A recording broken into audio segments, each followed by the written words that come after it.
Good day, everyone. I am the leader of Group 2, and today we will start by presenting to you the 1935 Commonwealth Constitution.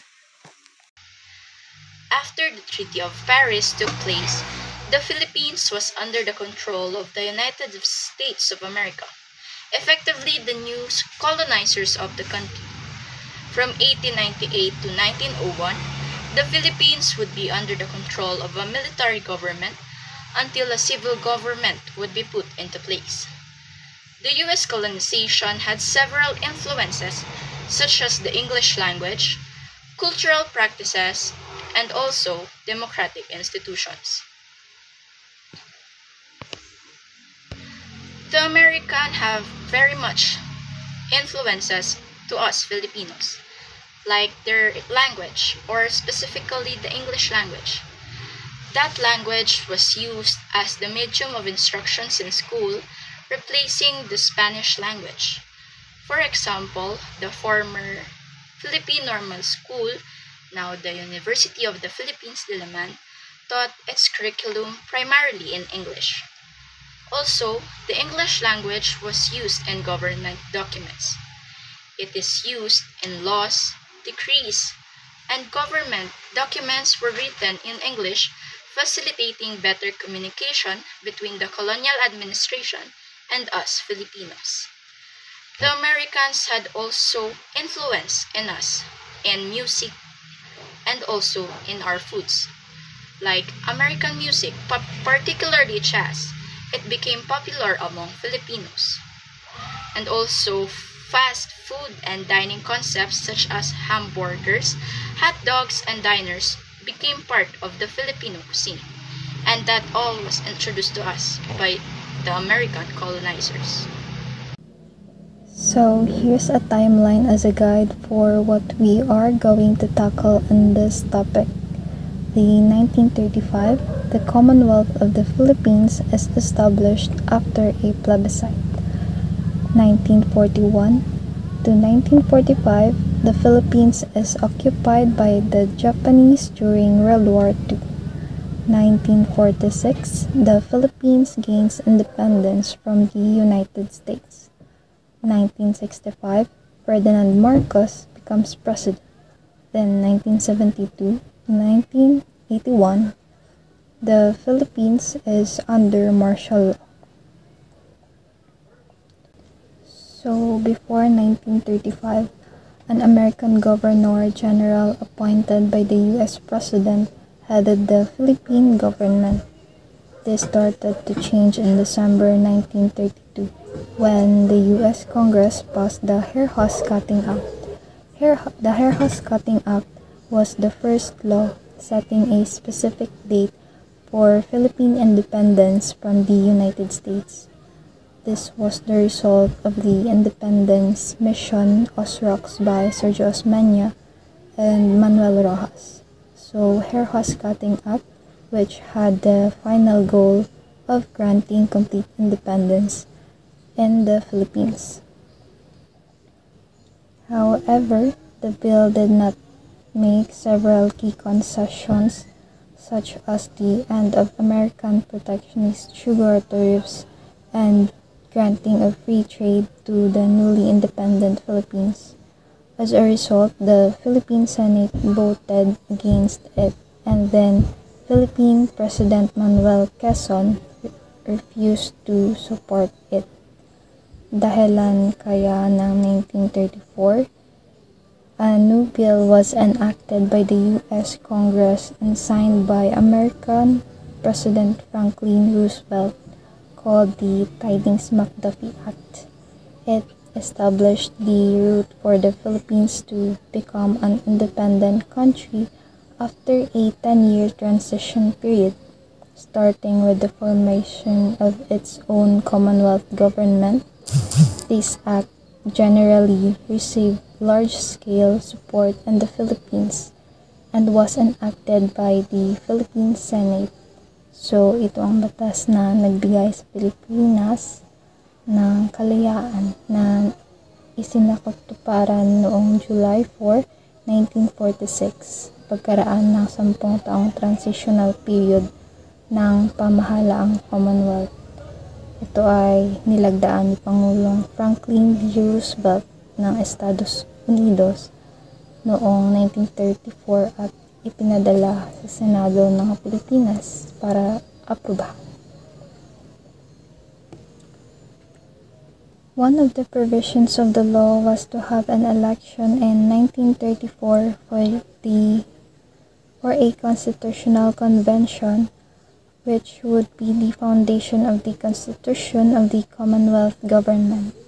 Claro M. Recto, President of the Constitutional Convention, during the opening of the session that began the writing of the 1935 Constitution. Ang convention ay pinamunuan ni Claro M. Recto na pagkasundoan na ang konstitusyong gagawin ay hindi lamang para sa transitional na pamahalaang Commonwealth, kundi para sa maitatag na republika. Then, it was agreed that the constitution to be made is not only for the transitional government of the Commonwealth but for the established republic. The convention ended on February 8, 1935, and the created constitution was sent to the President of the United States for certification that the provisions are consistent with the Philippine Independence Act. So ginawa ang Commonwealth upang may handa ang bansang pangakong pagsasariling to.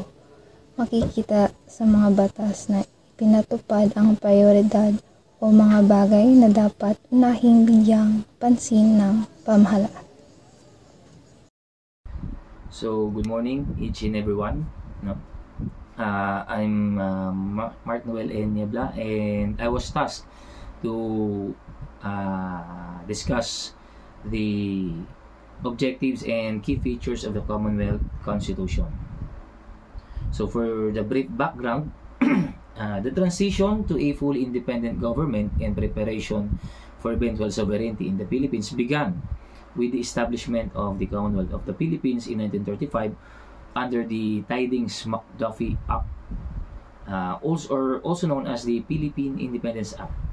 So this act was passed by the U.S. Congress in 1934 and set for a 10-year period for the Philippines to move toward its full independency. So the transition process was aimed at giving the country more autonomy, o yung binibigyan tayo ng sarili ng kalayaan na i-govern natin yung ating mga nasasakupan, and while maintaining the final responsibility for defense and foreign policy with the United States. So yung Tidings-McDuffie Act was ang author niyan is si Senator Millard Fillmore Tidings, a US Senator. He's from Maryland, and he served the United States from 1927 to 1951. So he is a member of the Democratic Party, and he's best known for his advocacies on foreign policies. So yung yung co-author niya si John McDuffie, he was a congressman, and he's from Alabama, and he served the United States from 1923 until his demise on 1941. So just like Senator Tidings, he was also a member of the Democratic Party, and yun nga, he supported the act, this Philippine Independence Act with Senator Tidings, kaya nabuo yung Tidings-McDuffie Act, sa kanila pinangalan yung act na yun. So para maging full independent tayo, siyempre hindi naman yung bigla-biglaan. So there are 6 phases, nagtalaga sila ng 6 phases. That was from 1935, ranging from 1935 to 1946, from the signing of Philippine Independence Act to its independency, which was signed in Manila,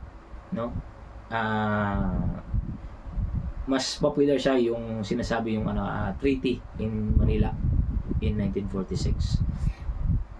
So for the first phase, so syempre creation ng creation of the Commonwealth government. So yung first phase on November 15, 1935, the Philippines established the Commonwealth of the Philippines, marking a significant step toward self-rule. The 1935 Constitution provided a democratic framework. So ito yung bicameral legislature, Bill of Rights, and syempre yung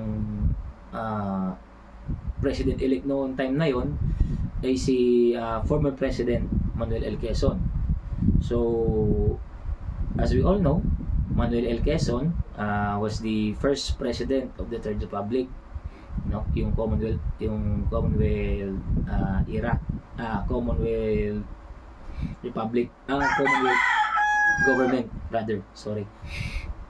So he is si Manuel L. Quezon, very notable siya and prominent because siya yung yung ama ng wikang pambansa, no? So in the second phase second phase nito is the economic and political reforms. The Commonwealth government focused on economic and social reforms such as land distribution and the promotion of local industries. The goal was to reduce the dependency of the US and establish a more self-sufficient economy. The government also initiated political reforms, establishing a greater Filipino control over its local affairs. So, ang goal nito, no, is ma-reduce yung pagiging natin import dependent sa mga goods coming from other countries. So, isa pa sa mga goals nito, no, is to develop yung local industries ng Pilipinas. So, syempre ito includes yung kasi agricultural country tayo kung dinidescribe ng panahon. So, we have to develop our agriculture, mining, and manufacturing, no? So, in order for us not to rely heavily on foreign goods. So, syempre, as a country, we should have a leader. So, kasama nito, nag-establish yung Commonwealth government ng electoral system. And noong 1935, nagkaroon ng election. Yun nga, ang nanalo is si former President Manuel L. Quezon. Siya yung naging president, while yung si Sergio Osmeña, si former President Sergio Osmeña was elected as his vice president and eventually succeeded si Manuel L. Quezon sa pagiging presidente. Siyempre, if there's an election, there is a right to vote, no? So, right to vote was granted to Filipino men over the age of 21. So, ibig sabihin, from 20 down, hindi pa siya pwede bumoto. And ang noticeable dito, kasi that time women are not allowed to vote until the revision of this act on 1937. So syempre kapag merong election, so we have to know when the election. So the election based on the Commonwealth government, the election was set yung national election was set should be held every 6 years. So meaning yung president, vice president, and Senate, that's the national elections. And the House of Representatives will be held every 2 years. So kapag may election, siyempre there should be a commission that oversee the election process. So they also established the Philippine government that time. The government established the National Electoral Commission, no, to oversee and ensure the integrity of the elections. Third phase is the social justice and national identity. The Commonwealth period emphasized social justice with reforms targeting land issues, no, workers' rights, and the welfare of marginalized groups. A sense of national identity was cultivated through educational and cultural programs promoting Filipino nationalism and self-determination. So, sa social justice, no, in national identity, nagkaroon ng Land Settlement Act of 1936. Inintroduce siya. Ang goal nito is to promote lands, no, land distribution and settlement of peasants in areas where they could establish agricultural communities. This also the goal is also to reduce the land monopoly and provide land for the landless. So yung ano nito, kasi that time ang sabi nga kakaunti lang yung mga tao na may sariling lupang sinasaka. So in order to na hindi mamonopolyo yung mga lupa na yan and hawak lang siya ng iilan, so this act, yung Land Settlement Act of 1936, ipinasa siya para magkaroon ng lupa, especially dun sa mga agricultural communities, na magkaroon sila yung mga farmers ng mga lupa nilang, sariling lupa nilang sinasaka. So in addition, yung naging former labor secretary, which was Antonio de las Alas, pushed, no, the creation of the Department of Labor in order to ensure the security and yung welfare of the laborers, no. And eventually siya din yung kaya nga siya yung former secretary, siya yung naging first secretary of labor of DOLE.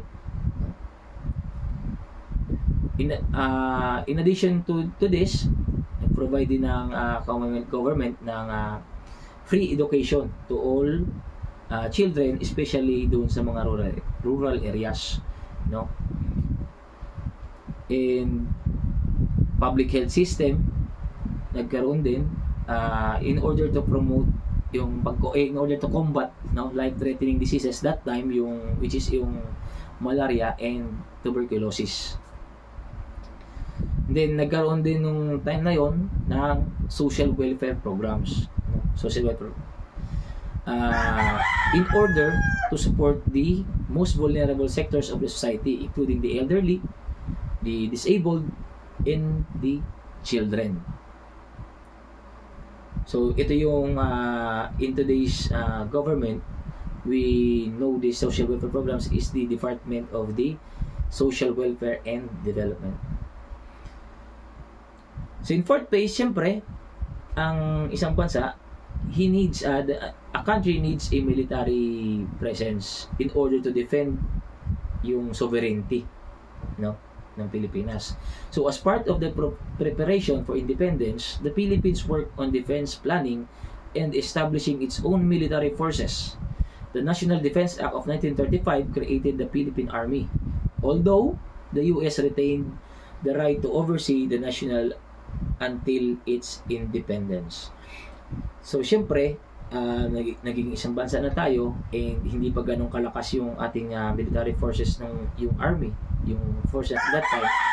So naiwan yung yung US dito sa Pilipinas, no, doon sa Subic, no, na in order to oversee, no, kasi in any case na nagpapalakas pa lang tayo ng ating military forces. So syempre wala pa tayong mga gamit to defend our country. So nandito pa sila, no, in-oversee pa nila tayo para at least in case of invasion mayroon tutulong sa atin as a country, no. So since the establishment of the Philippine Army in 1935, ang naging unang military advisor to the president was General Douglas MacArthur.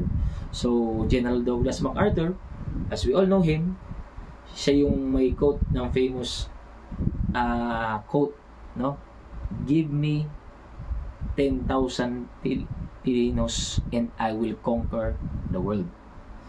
No? So much for that. So sa phase 5, so nagkaroon ng Japanese occupation dito sa Pilipinas. So naantala yung from 1942 to 1945, naantala yung pag-develop natin, yung development ng Pilipinas towards its independency because of the Japanese invasion. So this time, the Japanese occupation during World War II interrupted the Commonwealth, but the period of occupation reinforced the desire for true independence.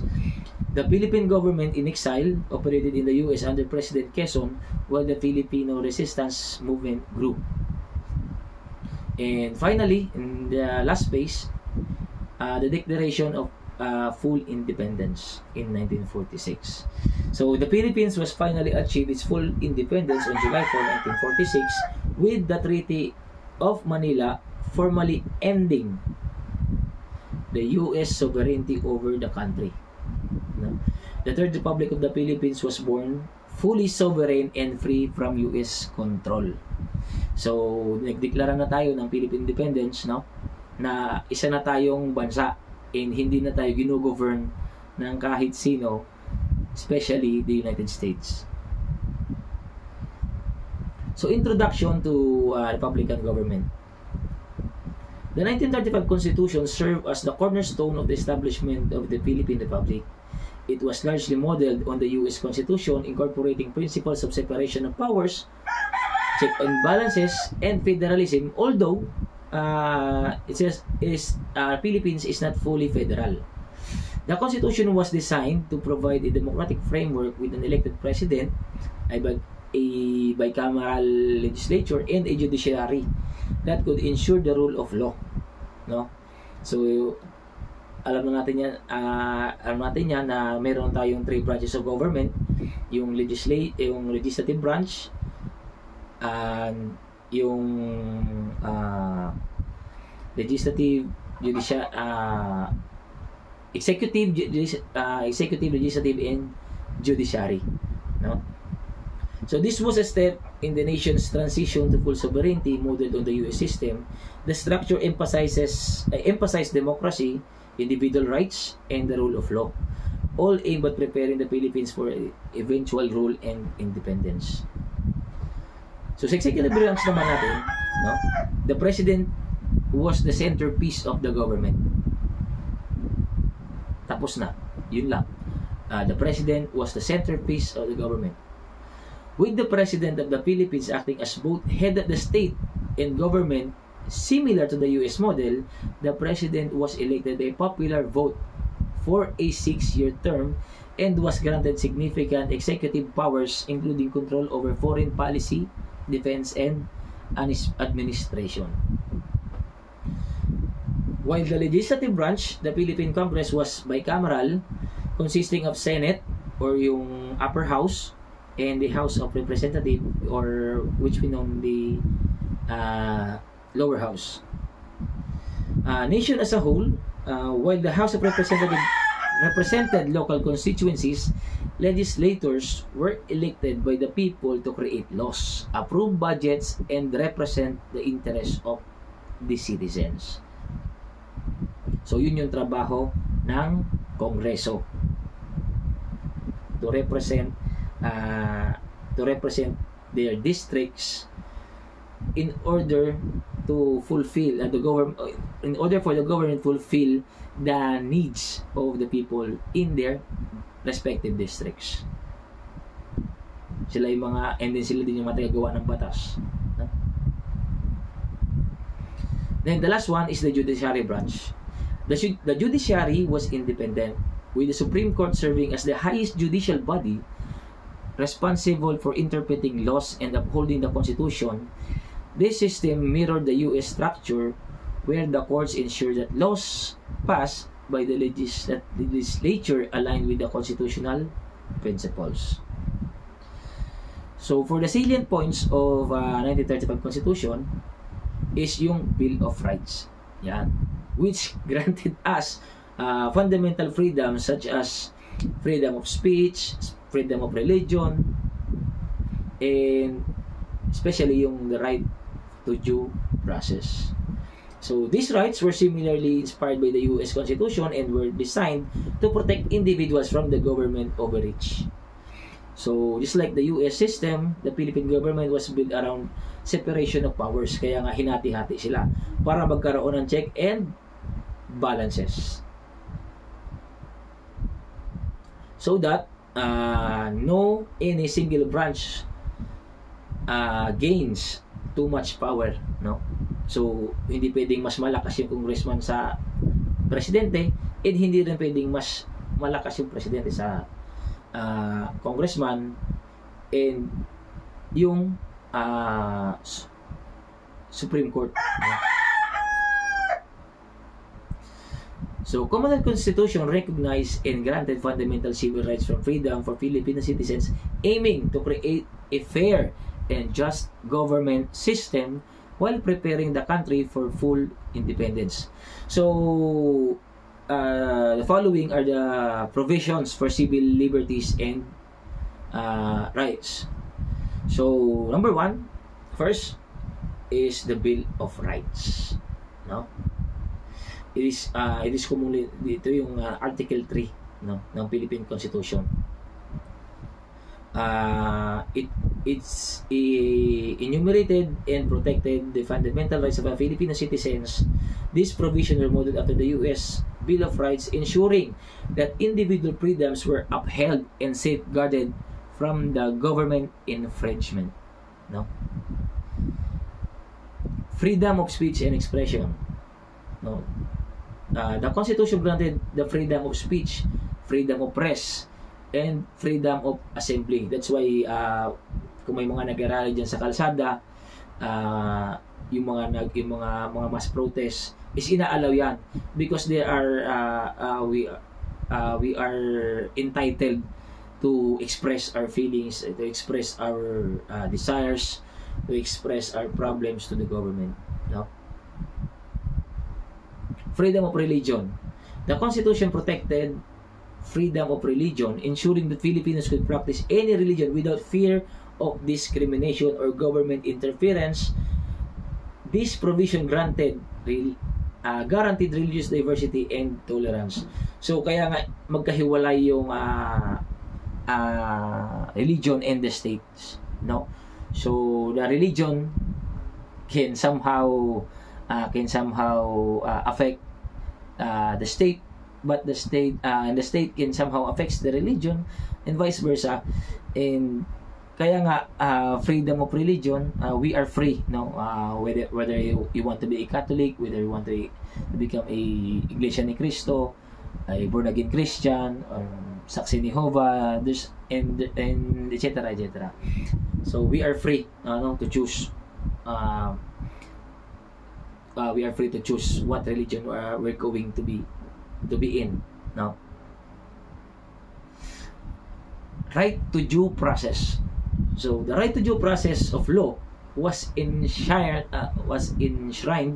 in the Constitution, ensuring that individuals could not be deprived of life, liberty, and property without fair trial.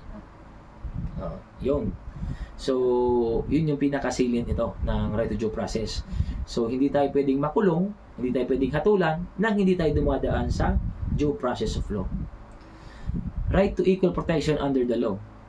The Constitution provided that all citizens, regardless of its social status, ethnicity, or religion, would be treated equally under the law. Walang mayaman, walang mahirap, walang saksi ni Jehovah, walang ano. We are entitled for fair trial. However, nowadays, sabi ng we can see, no? We can notice that may nagsasabi na ang batas ay ang hustisya ay para lang sa mayaman, no? So this was aimed actually kaya meron tayong right to equal protection under the law. This was aimed to ensure the fairness and justice in legal proceedings and government actions. So nonetheless, nasa constitution niya, so we have to be So we are entitled, no, for fair trial, to fair protection. Right to vote and political participation. So as Filipino citizens, we are granted the right to vote in the elections and to select, no, to vote for our leaders, no, yung mga napupusuan natin mga leaders, including the president, members of the bicameral legislature or the Senate or the Congress. And this was a key element in establishing democratic republic, where the people had a voice in choosing their government. So, meaning to say, tayo ang nagluluklok, nasa kamay natin kung sino gusto natin paupuin, and siyempre, kung sino mananalo sa botohan, they will become our leaders, no? Especially yung mga, sila yung mag-represent ng nating mga tao. Protection against exile and forced labor. So, the Constitution prohibited banishment, exile, and forced labor, ensuring that no citizen could not be unjustly sent away from the country and forced into labor against their will. So, we are, kung gusto magtrabaho, nasa sa'yo yan. Kung ayaw magtrabaho, nasa sa'yo yan. And the government will not force you to work. And kasi that before, in ancient times, if you don't want to work, if you don't want to work, they will exile you, papalayasin ka nila sa bansa nila. Nung ancient times yon. So you need to work, then kung hindi, paparusahan ka, and eventually kung talagang ayaw mo, palalayasin ka. So we are not forced into a labor against our will. So hindi ko pwedeng sabihin sa'yo na kung akong presidente, ikaw pilay ka, kahit pilay ka, mag-construction ka. No. We are entitled for protection against exile and forced labor. Kung ayaw mo, wag. Kung gusto mo, di go. Ganun lang yan. So, right to petition the government, no? That is why nagkaroon ng EDSA People Power. As we remember, People Power, no, yung EDSA Revolution, as the very from EDSA 1 and EDSA 2, no. Kasi nga meron tayong karapatan na magpetisyon sa gobyerno natin. This gave individuals the ability to challenge policies or actions they deem unjust and to seek remedy through legal means. Actually, hindi na nato napapractice unless otherwise magkaroon na naman ng, kasi we are sabi nung as kung sa akin, we are not being heard. We are not being heard. Sayang nga yung mga survey na yan, kasi even though may survey, ganun pa rin hindi pa rin sila So this coming election, it's not election campaigning, election airing, baka makasuhan ako. We have to select, no? We have to select righteous leaders, no? Protection from double jeopardy. The Constitution prohibited double jeopardy, ensuring that no individual could be tried twice for the same offense once acquitted. So, kung nakasuhan ka na ng kung nakasuhan ka na sa isang kaso, hindi na halimbawa kinasuhan kita ng kaso dito sa Naga, hindi na kita pwedeng kasuhan ng disim na kaso kahit saan mang court of law. Once na na ako ng sentence ko or na-acquit na ako doon sa kaso ngayon. No. Lastly, right of the accused. So, accused will presume innocence unless until accused will remain innocent until yung hatol ng korte, no? So the right of individuals accused of crimes were clearly outlined, including the right to a speedy trial, the right to counsel, and the right to remain silent. So these protections ensure that the accused were not unfairly treated or coerced into confessions. So, right to counsel, ito lahat to ay nabibilong doon sa Miranda Doctrines, no? You have the right to remain silent. You have to we have the right to have a counsel of our own choice, no? So this is to ensure na yung na hindi ka pinupwersa, na walang coercion na nagaganap para aminin mo ang isang kung ikaw accused, hindi ka pinwersa na bigay ng mga statement or affidavits against your will, no? So kailangan merong counsel. So yun lang, and this is the end of my topic. So thank you very much and goodbye. Good day. My name is Luis Lyra R. Vitualia, and I am going to discuss the structures and provisions of the 1935 Commonwealth Constitution. Originally, it offered a unicameral National Assembly that is composed of a president and a vice president elected to a 6-year term without a re-election. But later, in 1940, it was amended to have a bicameral Congress that is composed of a Senate and the House of Representatives, as well as it includes the creation of an independent electoral commission, and it also limited the term of the president and vice president to 4 years with 1 re-election. Ibig sabihin nito, noong nagsimula ang konstitusyon, ito ay unicameral na may pangulo at pangalawang pangulo na nahalal para sa isang 6 na taong termino, ngunit hindi na pwede silang mahalal ulit. Ngunit noong 1940 ay nabago ito at naging bicameral na binubuo ng isang Senado at isang House of Representatives. Kasama rin sa pagbabago ang pagtatatag ng isang independenteng komisyon sa halalan at paglimitan ng termino ng Pangulo at ng pangalawang Pangulo sa 4 na taon, ngunit sa pagkakataong ito, meron silang isang pagkakataon na muling mahalal. During this Constitution, or in the 1935 Constitution, the system called for a president to be elected with a 4-year term or office that is subject to 1 re-election, a bicameral Congress, and also an independent judiciary. This part has actually been reported by the previous reporter, so let me just reiterate what he said. It is divided into 3 branches: the legislative branch, the executive branch, and the judicial branch. First is the legislative branch. It is responsible for making laws. This branch is vested in a Congress which is divided into 2 houses, the House of Representatives and the Senate.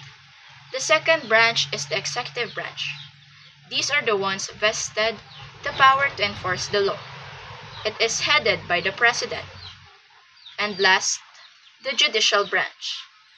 This branch is the ones responsible for interpreting the laws.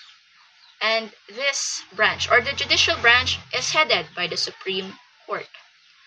A system of balance and check among the 3 branches was ensured to prevent any branch from becoming too powerful and to ensure a balance of power. The Congress was entrusted to have a say among the presidential appointees, or workday appointments. 2.4 Significance and Role in Philippines Independence. This is my first topic. The basis for democratic governance and a symbol of Filipinos' capacity for self-rule. The 1935 Commonwealth Constitution played a significant role in setting up institutions that would later evolve into the modern Philippines government. It created foundational structures such as the Presidency, the Congress, and the Supreme Court, which remain Commonwealth Constitution also acknowledges different aspects of governance, including human rights, civil liberties, and even the rule of law, which are very important components of a democratic society. So, Sinasabi dito na malaki ang papel ng 1935 Commonwealth Constitution sa pagtatag ng mga institusyon na sa kalaunan ay uunlad sa modernong pamahalaan ng Pilipinas. At lumikha ito ng mga pondasyong instruktura katulad ng pagkapangulo, kongreso, at sa Korte Suprema, nananatiling mahalagang bahagi ng pamahalaan ng Pilipinas sa ngayon. At kinikilala din ang 1935 Commonwealth Constitution sa iba't ibang aspeto ng pamamahala. Kabilang na dito ang mga karapatang pantao, kalayaang sibil, at ang panuntunan ng batas na napakahalagang bahagi ng isang demokratikong lipunan. Next topic is the importance of the Commonwealth Constitution for post-independence leadership. The Commonwealth Constitution of 1935 played a crucial role in preparing the Philippines for post-independence leadership by establishing a framework for self-governance and fostering a sense of national identity. This transitional period, lasting from 1935 to 1946, provided Filipinos with the opportunity to develop their own political institutions and cultivate the skills necessary for independent governance. So, ang sinasabi dito, ang saligang batas ng 1935 Commonwealth Constitution ay gumanap ng isang mahalagang papel para sa paghahanda ng Pilipinas para sa pamumuno pagkatapos ng kalayaan at sa pamamagitan ng pagtatag sa isang balangkas para sa sariling pamamahala at pagpapaunlad ng isang pakiramdam ng pambansang pagkakakilanlan. Ang transitional na panahon na ito na tumatagal mula 1935 hanggang 1946 ay nagbigay sa mga Pilipino sa pagkakataong bumuo ng kanilang sariling mga institusyong pampolitika at linlangin ang mga kasanayang kinakailangan para sa malayang pamamahala. And my last topic is role in setting up institutions that would later evolve into the modern Philippines government. The Commonwealth era spanning from 1935 to 1946 played a pivotal role in establishing the foundations of the modern Philippines government.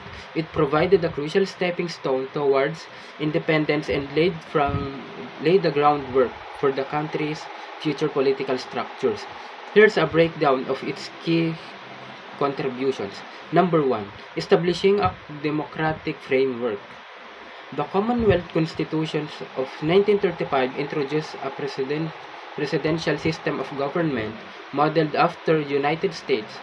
This system, with its separations of power, elected president, bicameral legislature, and independent judiciary, provided Filipinos with practical experience in democratic governance. Good day, everyone. My name is Densor T. Pisano, and my topic is the 1973 Constitution and the shifts of constitutional authoritarianism in the Philippines. My lesson is the key provision and features of the 1973 Constitution. So we begin. Based on my research, the 1973 Constitution of the Philippines established a modified parliamentary system, emphasizing civilian supremacy over military authority. Key provision included the renunciation of war, a Bill of Rights safeguarding civil liberties, and the promotion of social justice. It also defined citizenship and suffrage, while creating an independent commission for civil service, elections, and audits. Next is the establishment of the parliamentary government.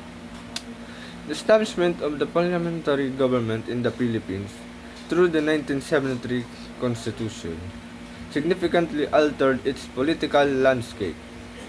These shifts allowed the President to appoint a Prime Minister, enhancing executive power and facilitating closer ties between the legislative and executive branches.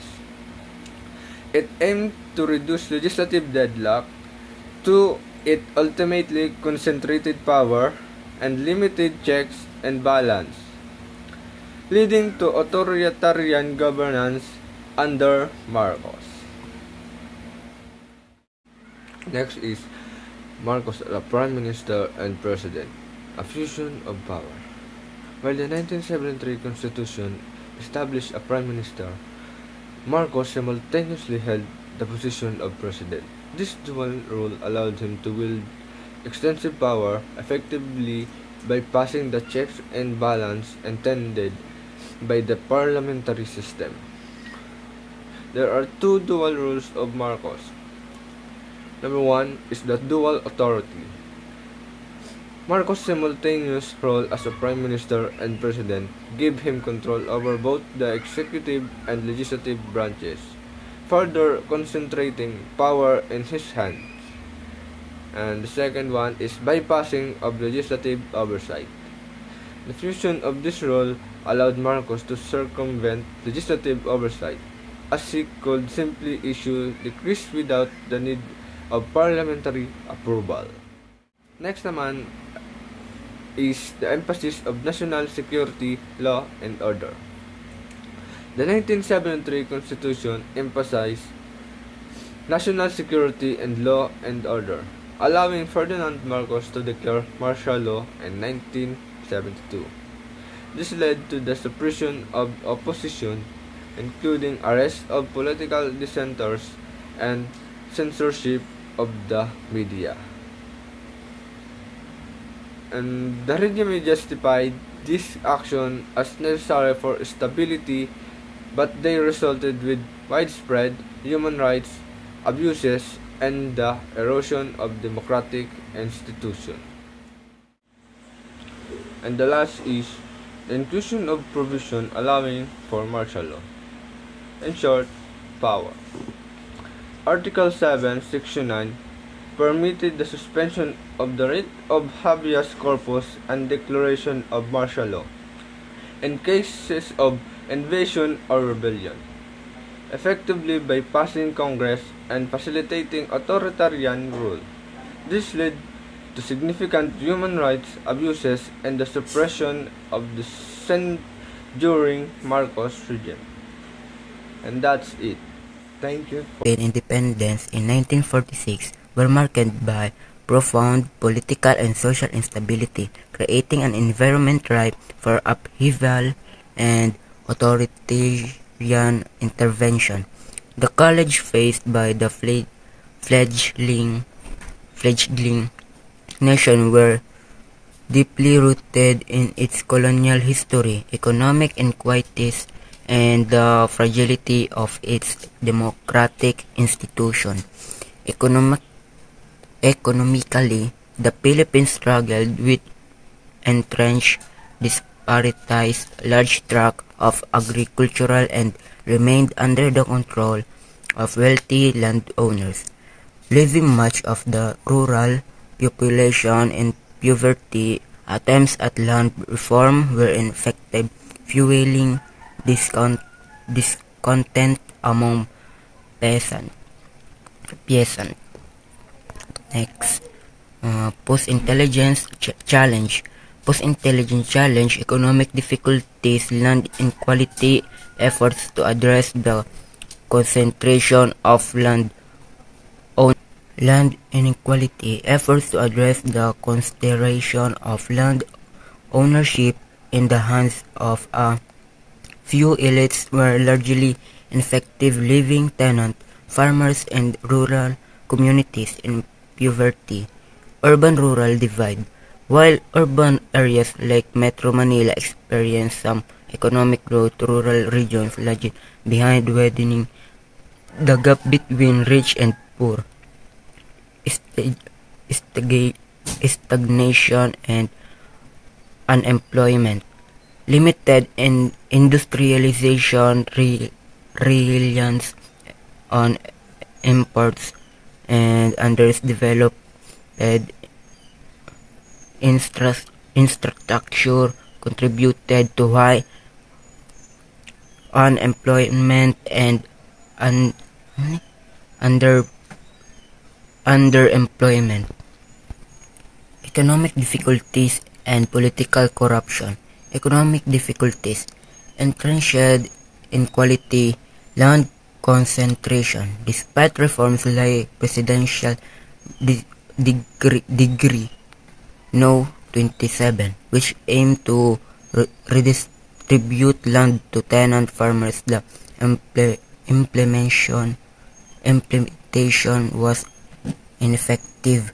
The rural elite resisted change, leaving the majority of the agricultural workforce in poverty. Urban-rural development efforts under martial law were heavily concentrated in urban areas, particularly Metro Manila, neglecting rural region where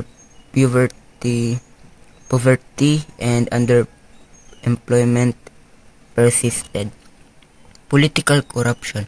Centralized power under the 1973 Constitution. The 1973 Constitution established a parliamentary system nominally but concentrated power in the presidency. Marcos ruled by decree, bypassing legislative and judicial oversight.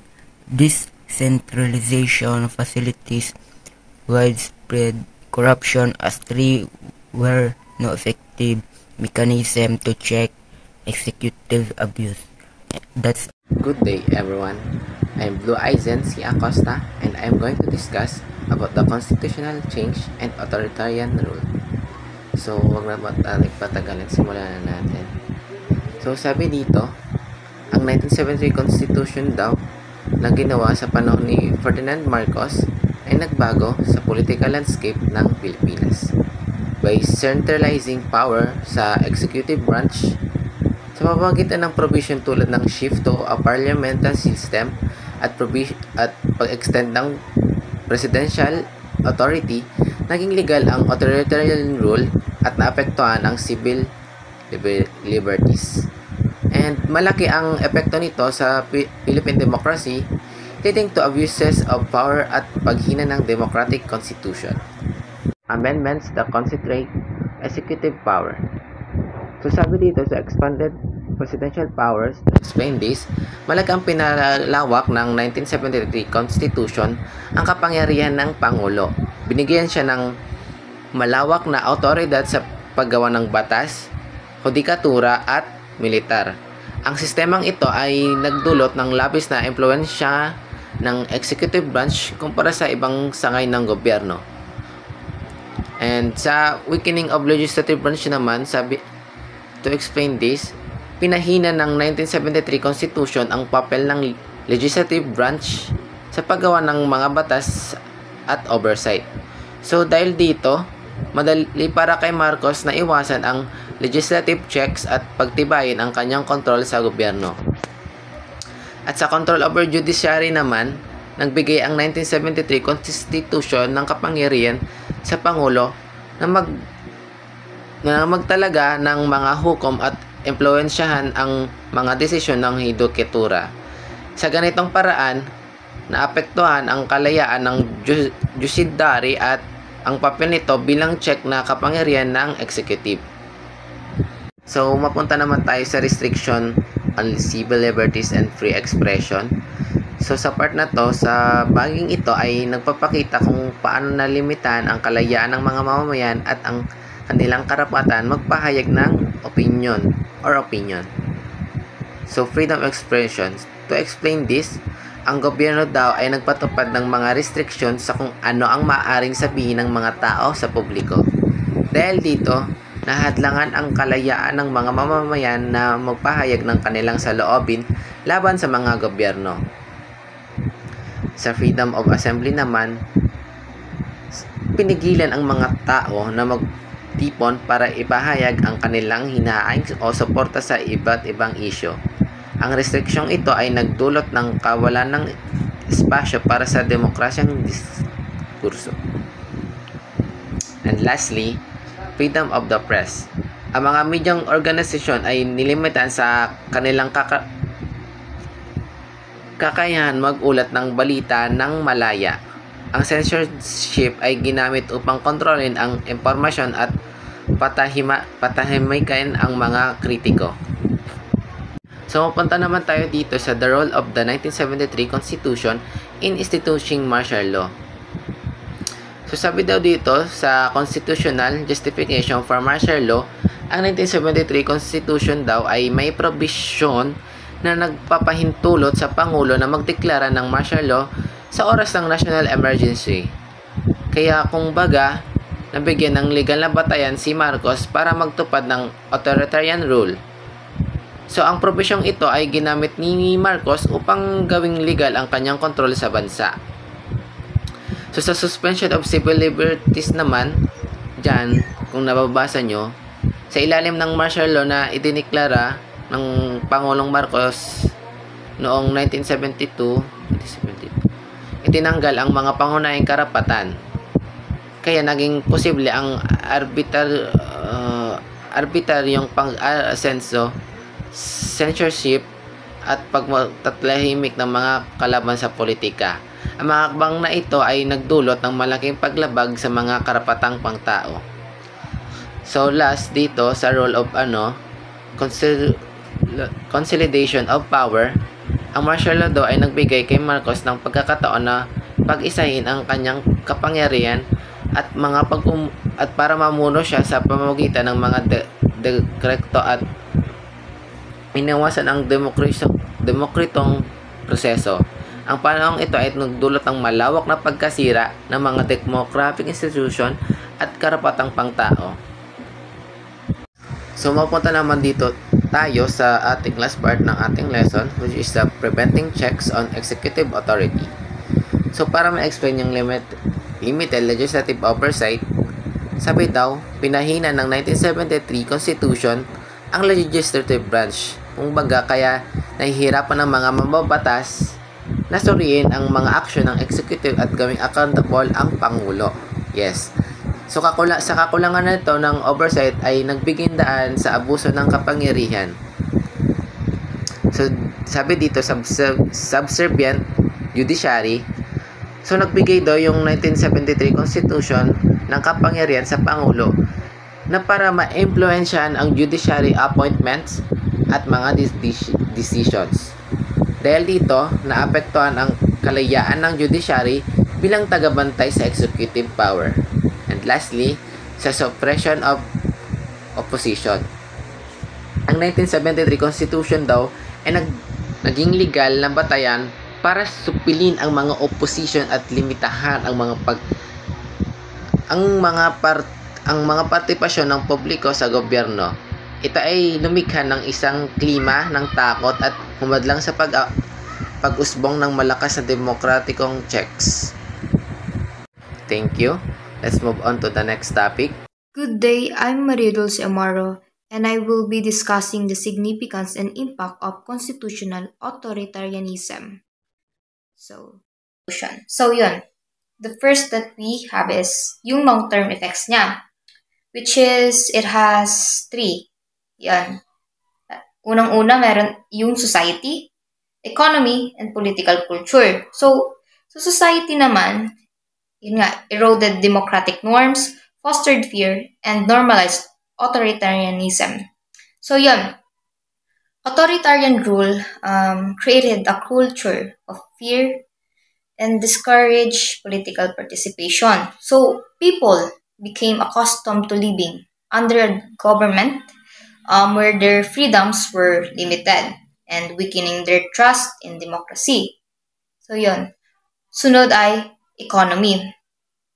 Sa economy, enabled crony capitalism, increased inequality, and hindered development.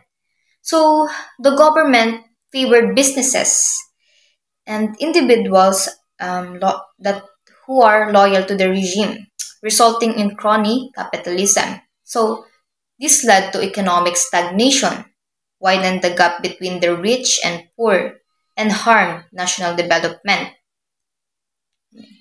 So on, sunod ay political culture.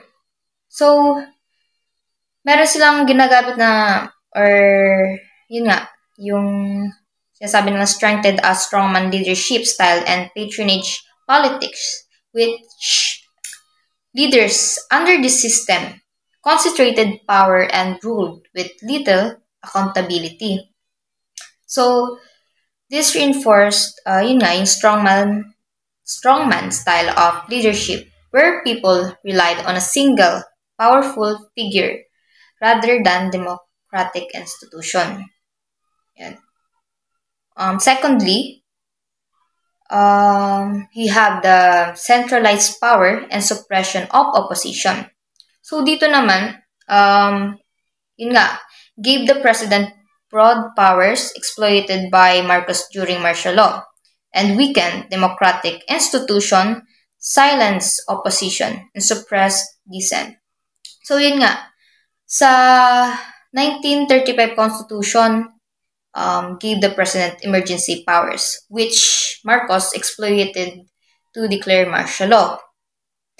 By doing this, he centralized authority and made other government branches like Congress and judiciary weak and ineffective. Political opponents, activists, and media were silenced through arrest, censorship, and intimidation that ensured that there was no significant resistance to his rule. And yun. The third one is fueling dissent and movements for democracy. Dito naman, yun nga, yung suppression of freedom, spurred protest, and civil society activism. Highlighted the need for reforms, culminating in the 1986 People Power Revolution and the democratic 1987 Constitution. So, yun nga, the abuse of power and suppression of freedoms eventually angered the public. Yun, and civil society groups, students, and activists began organizing protests to demand change. And this growing resistance led to the 1986 Power Revolution, which overthrew Marcos and restored democracy. And yun, the lesson from this period inspired the creation of the 1987 Constitution, which introduced safeguard to prevent another authoritarian regime. So, that's all po. Thank you.